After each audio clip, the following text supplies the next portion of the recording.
Salam hörmətli izləyicilərim. Bu günləri mən sizi çox gözəl bir xanımla tanış edəcəm. Xanım neçə ildir xəstə idiniz mədə xərçəngi ilə? 8 ilə keçmiş. 8 ildir mədə xərçəngin yenib. Mən sizə deyəndə ki, xərçəngdən sağalanların sayı ölənlərin sayından qat-qat çoxdur. Ancaq ölümü biz sensasiya edib eşidirik. Sağalanları demirik. Ona misal mənim adınız nədir xalam? Feyzi və Sərmə. Sərməgül.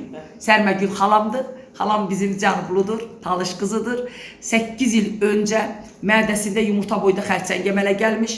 Bu xərçənglə Milli Onkologiya Mərkəzinə müraciət eləmiş və orada əməliyyat dərhal təklif ediblər. Xalam birmənalı əməliyyatı atqaz eləyib və əməliyyatı atqaz eləyəndən sonra xalaya başlayıblar kimya və şua terapiyası. Gözəl şəkildə 8 il bundan öncəki hələ bugünkü ağıllı kimyalardan danışmırıq. Şua kimya terapiyası gedir. Xalam bugün super şəkildədir. Çəkisi yerində, iştahı yerində, qidalanması yerində. Mən ona pəhriz deyəndə mənə qışqırır, qıza, mən qalac yiyənəm, qalac bilirsiniz nə deyir, pekarın çörəyinə.